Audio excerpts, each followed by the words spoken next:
అందరికీ ప్రభునామమున మరణాత. పరిశుద్ధ లేఖన గ్రంథములో నిర్గమకాండములో 2వ అధ్యాయ ధ్యానము ఈ దినము మనం చేస్తూ ఉన్నాం. అమ్మ ఫ్యాన్ అదొకటి అర్థం. మోషే సుఖోపవాస ధ్యానములలో ఈ 2వ దినము చేసే ఈ ధ్యానము చాలా అనేకమైన శ్రేష్టమైన సంగతులను మనకు నేర్పిస్తూ ఉంది. చాలా అనుభవాలతో కూడిన వాక్యాలు ఈ దినం మనం నేర్చుకోబోతున్నాం. లేవీ గోత్రికుడు ఒక లేవీ స్త్రీని వివాహము చేసుకున్నాడు అని బైబిల్లో వ్రాయబడింది. అతడు ఎవరండి అంటే అతడు అమ్రాము అని వ్రాయబడింది. అమ్రాము అనగా అనుభవము లేనివాడు అని అర్థం.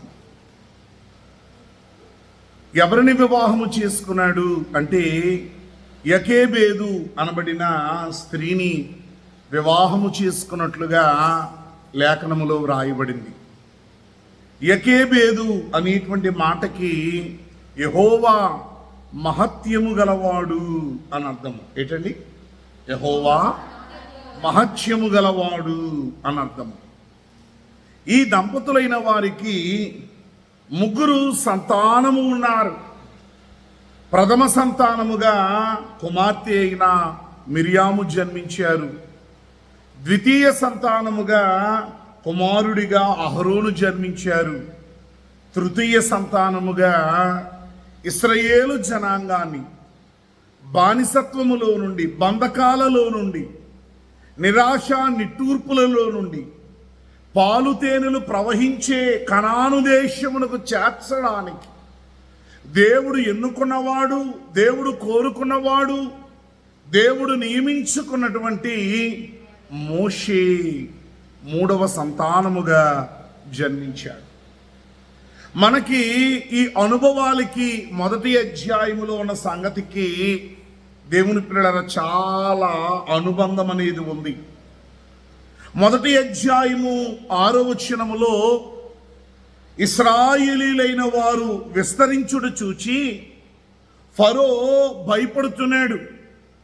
శత్రువులైన వారు యుద్ధానికి వస్తే వీరు వారితో కలిసి యుద్ధము చేస్తే మనకి ప్రమాదము, ఓడిపోతాం కనుక వీరిని ఎలా నివారించాలి అంటే వారిని శ్రమ పెట్టాలని ఆలోచన చేశారు.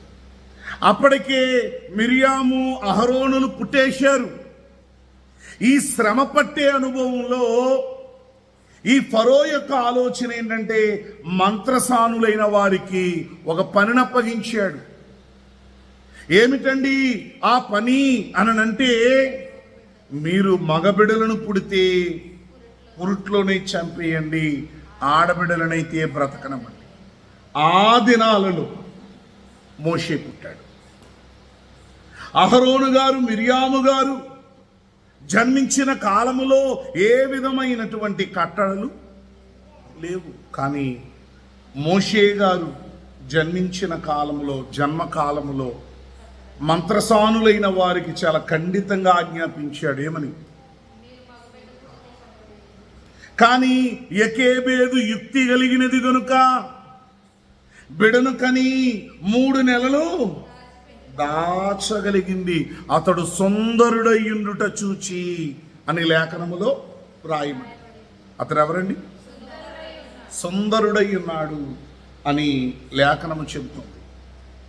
అందుచేతనే మంత్రసానులు రాజు దగ్గరకు వచ్చి అంటారు, అయ్యా, హెబ్రీ స్త్రీలు చురుకైన వారు, మేము వెళ్ళకముందే వారు కానుపు చేసి బిడ్డలను దాచిపెట్టేసుకుంటున్నారు. వారు చెప్పిన మాట వాస్తవమే. యకేబేదు అలాగునే తన బిడ్డను దాచిపెట్టింది. ఎంతకాలము దాచిపెట్టింది అంటే 3 నెలలు దాచగలిగింది. బిడ్డ పెద్దవాడవుతున్నాడు, ఏడుపు అందరికీ వినిపిస్తుంది, ఇక దాచలేకపోయింది. అలాగని తన బిడ్డను చంపుకోలేకపోయింది. నైలు నది ఒడ్డున దొరికే జమ్మును తీసుకొచ్చింది, ఒక పెట్టిగా చేసింది. దానికి చిగటమన్నును పూసింది, పైన కీలును రాసింది, లేక తారును రాసింది. ఇప్పుడు తన బిడ్డను ఆ జమ్ము పెట్టెలో పెట్టి నైలు నదిలో విడిచిపెట్టి, ఆ పెట్టె ఎక్కడికి వెళుతుందో ఏమవుతుందో తెలుసుకోవడానికి తన యొక్క కుమార్తె అయిన మిరియామును ఆచూకీ కొరకు పంపించింది. ఆ యొక్క నది నైలు నది, ఆ నదికి ఒక ప్రత్యేకత ఉంది. ఏంటంటే మొసళ్ళు అధికముగా పెరిగేటువంటి నది నైలు నది. అడుగడుగున ప్రమాదము పొంచి ఉంది. అటువంటి నదిలో ఆ బిడ్డను విడిచిపెట్టి, ఆ బిడ్డ ఎక్కడికి పోతున్నాడో, ఆ జమ్ము పెట్టి ఏమవుతుందో విచారించడానికి మిరియాముకు పని అప్పగించబడింది. అయితే ప్రియ స్నేహితులారా, రాజుగారి అంతఃపురములో ఏకాంత మందిరములో ఉండవలసిన రాకుమార్తెలు చెలికెత్తెలు వారు స్నానమాచరించడానికి వారు ఎక్కడికి వచ్చారండి అని అంటే, అమ్మా నైలు నదికి వచ్చారు. ఇది విచిత్రము, ఇది దేవుని సంకల్పం. వారు స్నానమాచరిస్తూ ఉన్న సమయంలో వారికి ఒక జమ్ము పెట్టి కనిపించింది.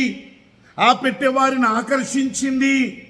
రాకుమార్తె యొక్క చెలికెత్తులు వెళ్ళారు, ఆ జమ్ము పెట్టెను తెచ్చారు, తెరిచారు. ఆ బిడ్డను చూడగానే ఫరో కుమార్తెకు అర్థమైపోయింది, ఆ బిడ్డ హెబ్రీయుల బిడ్డ, బానిసల బిడ్డ. ఎందుకంటే బానిసలు ధరించే ఒక వస్త్రములో ఆ బిడ్డ చుట్టబడి ఉన్నాడు.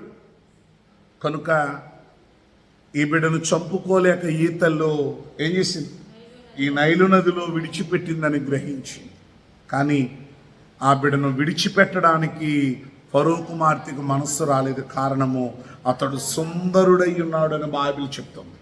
ఏంటండి, అతడు సుందరుడై ఉన్నాడని బైబిల్ గ్రంథము సెలవిస్తూ ఉంది. అతడు సుందరుడై ఉన్నాడు గనుక దేవుని పిల్లరా, ఆ బిడ్డను పెంచుకోవాలని ఆశపడే లోపు జ్ఞానము కలిగిన మిరియాము, ఎవరండి, జ్ఞానము కలిగిన మిరియాము వెళ్ళంటుంది, అయ్యా అమ్మా ప్రణామములని చెప్పి ఈ బిడ్డను నీ కొరకు పెంచడానికి ఒక దాదిని తీసుకుని వస్తాను. వెళ్ళి కన్న తల్లినే తెచ్చింది.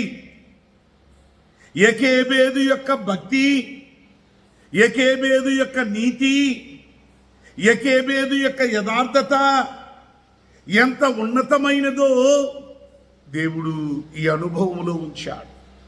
చాలాసార్లు మనం ఏదైనా అనుకోని విషయాలు మన జీవితంలో జరిగితే మనం దాన్ని అపార్థము చేసుకుంటాం. ఏంటి అలాగనుకున్నాం, ఇలా జరిగింది ఏంటి, దేవుడు మన ప్రార్థన వినలేదా, లేక దేవునికి మన భక్తి నచ్చలేదా, మనం నచ్చలేదా, ఇక దేవుడు మనకి ఏం చేశాడు అని రకరకాలుగా ఆలోచిస్తాం.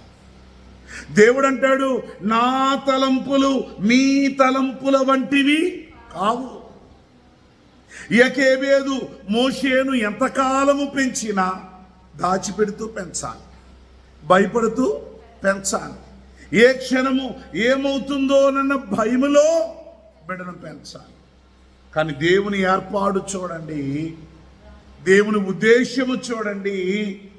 ఇప్పుడు డైరెక్ట్గా ఏ భయము లేకుండా రాకుమార్తె ఏరి కోరి తెచ్చి పెట్టుకుని యెకెబేదు తన బిడ్డకు తానే పాలిచ్చి పెంచుతుంది. అంత మాత్రమే కాదు, ఒక బానిస బిడ్డగా పెంచడము లేదు, రాజకుమారునిగా, రాకుమార్తెకు వారసునిగా రాజభోగములు అనుభవిస్తూ తన బిడ్డ పెరుగుతుంటే ఆ ఎదుగుదలను చూసి సంతోషించడానికి దేవుడు యెకెబేదు విషయంలో కృప చూపించిన వాడై ఉన్నాడు.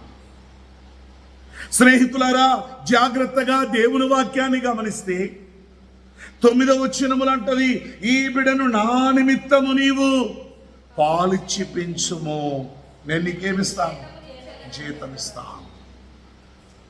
యెకెబేదు తన బిడ్డకు తనే పాలిచ్చి దగ్గరుండి తల్లిగా పెంచడం ఎలా పెంచిందంటే మూలాలు అన్నీ తెలిసేలా పెంచింది. ఎలా పెడితే అలా పెంచలా. దేవుని పిల్లరా, అతడు యవన కాలములోనికి వచ్చాడు. ఎక్కడికి వచ్చాడండి? యవన కాలములోనికి వచ్చాడు. యవన కాలములో అతడు బయటకు వచ్చినప్పుడు ఒక ఐగుప్తీయుడు, ఒక హెబ్రీయుడు పోట్లాడుకుంటున్నారు. నిజానికి అతడు ఐగుప్తు రాజు వారసుడిగా పెరిగాడు, మనవడిగా పెరిగాడు, ఫరో కుమార్తె కుమారునిగా పెరిగాడు. ఎవరి తరపున పోరాడాలి? ఐగుప్తీయుని తరపున పోరాడాలి. కానీ తల్లి తన మూలాలు చెప్పి పెంచింది. అతడెవరు? అతని మూలం ఏంటి? అతని స్థితి ఏంటి? ప్రతి తల్లి తన బిడ్డలకు మూలాలు చెప్పి పెంచాలి. యకేబేదునందుకునే మాదిరి కలిగిన తల్లి అంట. ఏ తల్లి అండి? యకేబేదు మాదిరి కలిగిన తల్లి అంట. ప్రియ స్నేహితులారా, జాగ్రత్తగా ధ్యానము చేస్తే అతడు ఐగుప్తీని చంపి ఇసుకలో పాతి పెట్టేశాడు, వెళ్ళిపోయాడు. మరుసటి దినం మరలా వచ్చేసరికి ఈసారి ఇద్దరు హెబ్రీయులు దెబ్బలాడుకుంటున్నారు. వారిని సముదాయించి గద్దించే ప్రయత్నం చేస్తున్నాడు మోషే. ఇప్పుడు వారు అంటారు, నేను ఐగుప్తీని చంపినట్లు మమ్మల్ని కూడా చంపాలనుకుంటున్నావా అనగానే, ఓహో నా సంగతి మీరు తెలిసిపోయింది. ఫరోకు తెలిస్తే నన్ను బ్రతకనివ్వడు. నిజంగానే ఫరోకు తెలిసింది, చంపే ప్రయత్నం చేస్తున్నాడు. ఇప్పుడు ఐగుప్తుని విడిచి ప్రాణభయముతో దేవుని పిల్లరా మిద్యాను పారిపోయాడు. మిద్యాను వెళ్ళిన ఇతడు ఒక బావికి సమీపముగా ఉన్నాడు. దేవుని పిల్లరా, ఆ రోజున బేతేలులో ఉన్న యాకోబు జీవితము ఎలా అగమ్య గోచరముగా ఉందో, మిద్యాను బయట బావి దగ్గర ఉన్న మోషే పరిస్థితి అలాగే ఉంది. ఎక్కడ వెళుతున్నాడు, ఏ పరిస్థితుల్లో వెళుతున్నాడు, తన జీవితంలో ఏమి జరగబోతుందో ఏమీ అర్థము కాని పరిస్థితుల్లో ఉన్నాడు. అటువంటి పరిస్థితుల్లో ప్రియ స్నేహితులారా, మరి కొందరు యవనస్తులైన కుమార్తెలు బావిలో నీళ్లు తోడుకొని తమ మందలకు పెట్టడానికి వచ్చారు. కొంతమంది అల్లరి మూకలు ఆ ఆడబిడలను అల్లరి చేస్తుంటే గమనించిన గుర్తించినటువంటి ఆ మోషే వారిని తరిమి వాళ్ళ కోసం నీళ్లు చేది వారికి సహాయం చేశారు. ఆలస్యముగా వెళ్ళవలసిన కుమార్తెలు పెందలకడి ఇంటికి వెళ్ళారు. వారి తండ్రి అయిన ఇత్రో అడిగాడు, ఏమిటి కుమార్తెలారా ఈరోజు ఇంత పెందలకడే వచ్చారు? అప్పుడు వారు జరిగిన విషయాన్ని తండ్రికి వెల్లడిపరిచారు.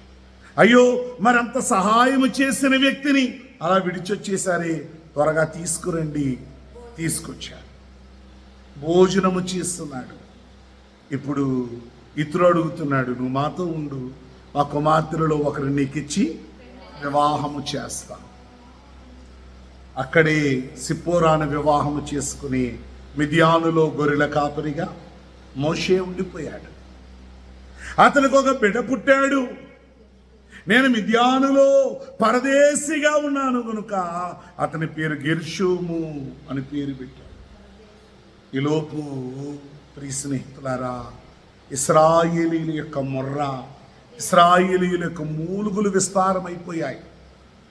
అబ్రహాము, ఇస్సాకు, యాకోబులకు దేవుడు చేసిన నిబంధనలు వారి విషయంలో జ్ఞాపకము చేసుకున్నాడని, దేవుడు ఇశ్రాయేలీయుల మొర్రయందు లక్ష్యముంచాడని ఈ యొక్క 2వ అధ్యాయము వివరములో ఉంది. ఇప్పుడు కొన్ని విషయాలు మనము లోతుగా ఆలోచన చేయాలి. ఏంటండి అంటే, దేవుడు వివాహ వ్యవస్థకి ఇచ్చిన దేవుని ప్రియ స్నేహితులారా ప్రత్యేకత. 12 గోత్రాల వారు ఉన్నారు.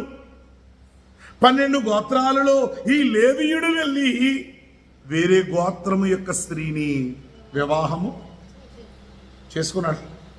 చేసుకోలేదు. లేవీయుడు లేవీ కుమార్తెను ఏం చేశాడండి? వివాహము చేసుకున్నాడు అని లేఖనములో వ్రాయబడింది. ఈ రోజున చాలామంది కులం అంటే చాలా గట్టిగా పట్టుకొని ఉంటారండి. ఏమని? మా కులం పిల్లోడే కావాలి, మా కులం పిల్లే కావాలి అంట. అది ఎవరి వ్యక్తిగత అభిప్రాయాలు వారివి. నేను ఎవరిని విమర్శించడానికి ఈ మాట చెప్పడంలా. కులం నీకెంత ముఖ్యమో మతం కూడా నీకంతే ముఖ్యం. ఈ రోజున అలా చేయట్లా, అవునా? నా కులం పిల్లోడు వస్తే చాలు, నా కులం పిల్ల వస్తే చాలు, వాళ్ళు దేవుణ్ణి నమ్ముకున్నా పర్వాలేదు, తర్వాత వాళ్ళే నమ్ముకుంటారని నన్ను. ఇప్పుడు మన సంఘంలో జరిగే పరిస్థితి ఏంటి? వీళ్ళు వారిని మార్చట్లేదు కానీ వారు వీరిని మార్చి ఏం చేస్తున్నారు? గుడుల్లోకి మార్చేసి వెళ్ళి పూజలు, పునస్కారాలు, వ్రతాలు, బలులు, శార్థం, పిండాకుడు, ఇలా మొత్తం అంతా చేయించేస్తారు. దేవుడు కఠినమైన ఒక ఆజ్ఞ ఇచ్చాడు, అన్యులతో మీకు పొత్తు వద్దన్నాడు. సొలొమోను మహాజ్ఞాని, కానీ అతడు అన్యమతస్థులైన కుమార్తెలను వివాహం ఆడడం వల్ల భ్రష్టుడుగా మారి చనిపోయాడు. కారణం, వారు వీరిని మార్చేశాడు కానీ ఇతడు వారిని ఏం చేయలేకపోయాడు, మార్చలేకపోయాడు. ప్రియ స్నేహితులరా, సంఘాల మధ్య కూడా గొడవలు వస్తాయి, అవునా కదా? ఏ అప్పవాడు మీ గుళ్ళోకి వెళ్తామేటి, మా గుళ్ళోకి రావా అంటాడు. దేవుని ప్రియ స్నేహితులరా, నిజంగానండి, గుడికి వెళ్ళే వారిని మీ గుళ్ళోకి రావాలా, మా గుళ్ళోకి రావా నువ్వు అని బలవంతంగానే తీసుకుపోతుంటా. తడుగులపూడి సంఘంలో మా అబ్బాయిలకి చాలామంది సెవెంత్ డే పిల్లలు వచ్చారు. వాళ్ళు శనివారం గుడికి లేకపోతున్నారు. చాలామంది అమ్మాయిలకి ఆర్సీఎం బిడ్డలు వచ్చారు. వారి పైకి తీసుకెళ్ళి బొట్లెట్టి కొబ్బరికాయలు కొట్టి పూజలు చేయించేస్తారు. కులం ఎంత ముఖ్యమో మతము అంత ముఖ్యం. క్రైస్తవ మతం ఎంత ముఖ్యమో సంఘ సిద్ధాంత విశ్వాసము కూడా అంతే ముఖ్యం.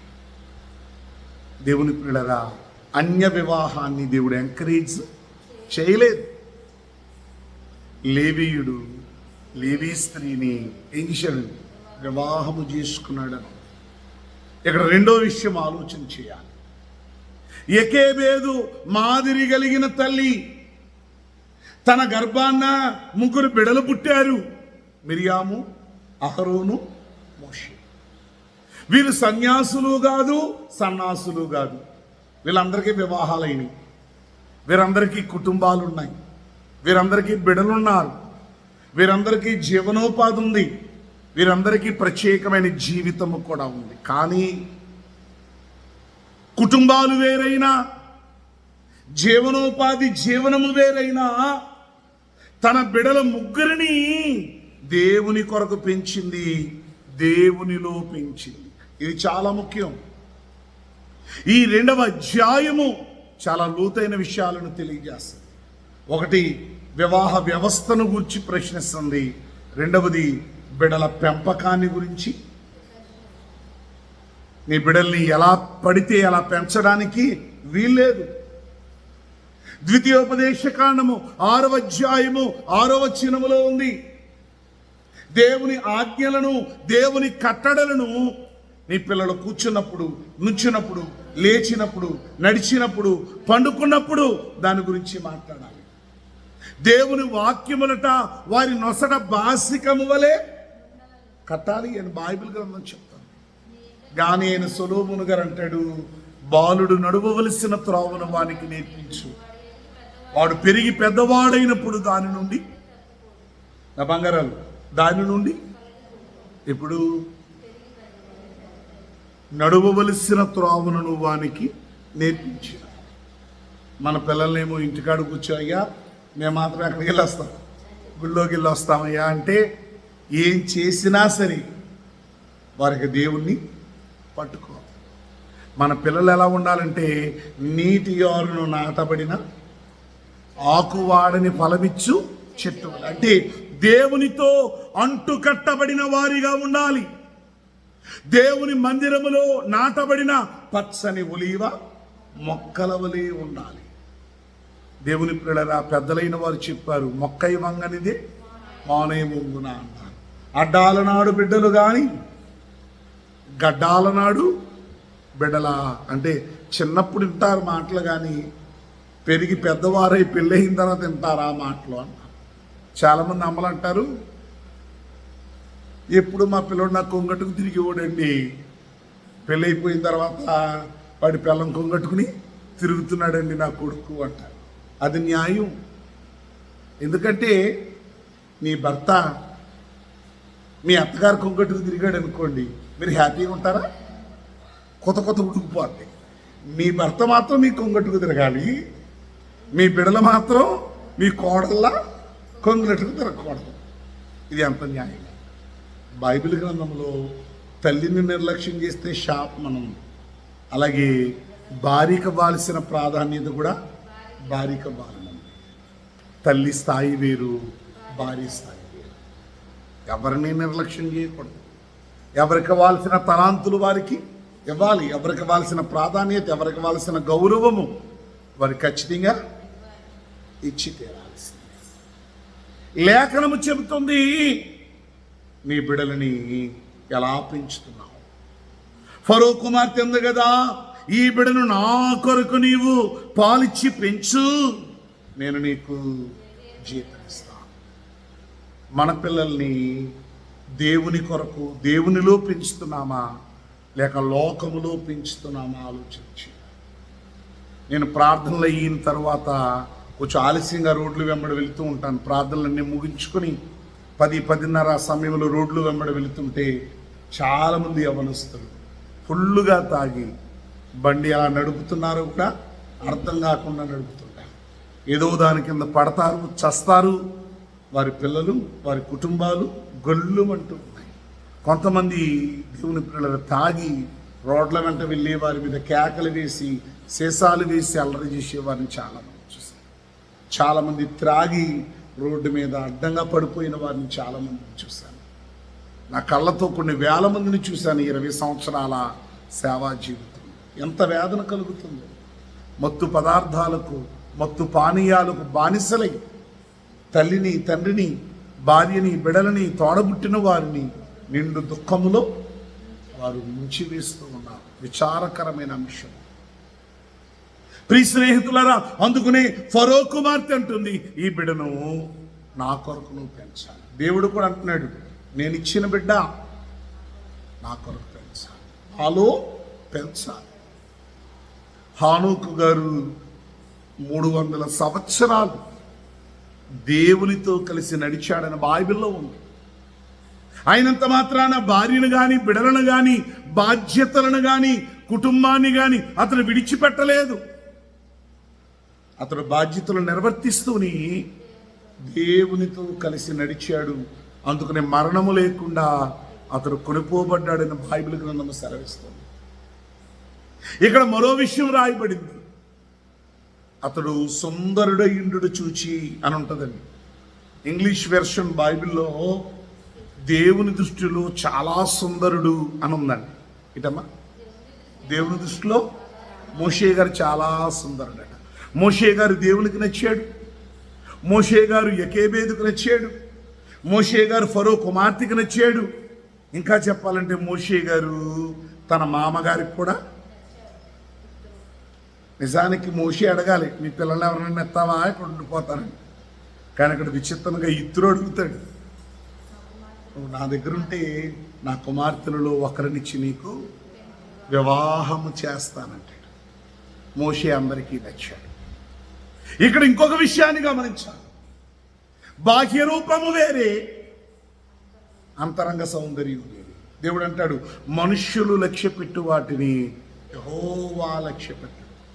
వస్తీ చాలా సౌందర్యవంతురాలు, కానీ అహంభావము కలిగింది, గర్వము కలిగింది. ఎస్తేరు సౌందర్యవంతురాలే, కానీ దీనత్వము కలిగింది. ఎదుటివారికి లోబడే మనస్తత్వం కలిగింది. ఎవరు రాజు భార్యగా ఉన్నారు అంటే దీనత్వం కలిగిన వారిని రాజు తన భార్యగా అంగీకరించాడు, కానీ అహంకారిని తన భార్యగా ఉంచుకోలేకపోయాడు.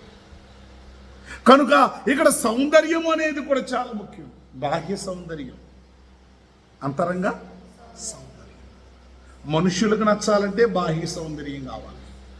దేవునికి నచ్చాలంటే అంతరంగ సౌందర్యం కావాలి. తిమోతి పత్రికలో అంటాడు, దైవభక్తి గలవారమని చెప్పుకుని స్త్రీలకు తగినట్లుగా మీరుండాలి గాని జడలు అల్లుకునుటయు,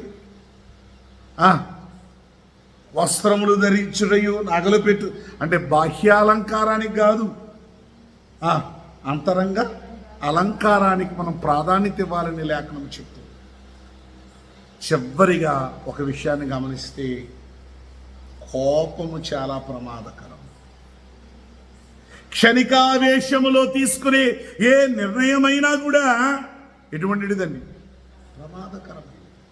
రాజమండ్రి సెంట్రల్ జైలు ఉంటుంది, దాని ఎదురుగుండా పెద్ద పెట్రోల్ బంక్ ఉంటుందండి. ఆ పెట్రోల్ బంకులో పనిచేసే వారందరూ కూడా ఖైదీలే, జీవిత ఖైదు పడిన వారే. వారిని వెళ్ళి కదిలిస్తే వారు, ఇక కోపంలో నా భార్యను ఒక దెబ్బ పుట్టానండి, చచ్చిపోయింది, కోపంలో నా తమ్ముడిని, కోపంలో నా తల్లిని, కోపంలో నా తండ్రిని, కోపంలో నా బిడ్డల్ని, క్షణికావేశంలో కోపం అణుచుకోలేక నేను చేసిన పని జీవితం అంతా 4 గోడల్లో మగ్గిపోతున్నానండి అని వారి వేదన కనిపిస్తుంది. మోషే యొక్క కోపము అతని హంతకునిగా మార్చింది. సకల విద్యల యందు అతడు ప్రావీణ్యత కలిగిన వాడే, కానీ అతడు ఎవరండి? హంతకుడు. అబ్రహాము గారు తప్పు చేశారు. దేవుడు మేకను, పొట్టేళ్లను, పెయ్యను, గువ్వను, పావురపు పిల్లను తీసుకురా అంటే దేవుని అనుమతి కోరకుండా వాటిని ఖండించేసి దేని ఎదురుగుండా అది పెట్టాడు. చెమ్మ చీకటి కమ్మింది, గద్దలు వచ్చి వాటి మీద వాలాయి, అవన్నీ కూడా ఏమైపోయినాయి? అపవిత్రమైపోయాయి. ఆదికాండం 15లో అప్పుడు దేవుడు అంటాడు, నీ సంతతి వారు తమది కాని దేశములో 400 సంవత్సరాలు, ఎంతండి? 400 సంవత్సరాలు ఎలా ఉంటారట? బానిసలుగా ఉంటారు అని దేవుడు చెప్పాడు. దాసులుగా ఉంటారు, బానిసలుగా ఉంటారు. ఎంతకాలం? 400. నిజానికి వారు ఎంతకాలం ఉన్నారు? 430 ఏళ్ళు. ఏంటండి దేవుడు చెప్పిన టైం ఎంత? 400 ఏళ్ళు. వాళ్ళు ఉన్నది కారణం మోషే గారు. అతడు గనక హత్య చేసి ఉండకపోతే, అతడు గనక కోపాన్ని అణుచుకొని ఉంటే, బైబిల్ అంటుంది కోపము మానుము ఆగ్రహము విడిచిపెట్టమని అంటుంది. ఇతడు మిద్యాను పారిపోయేవాడు కాదు.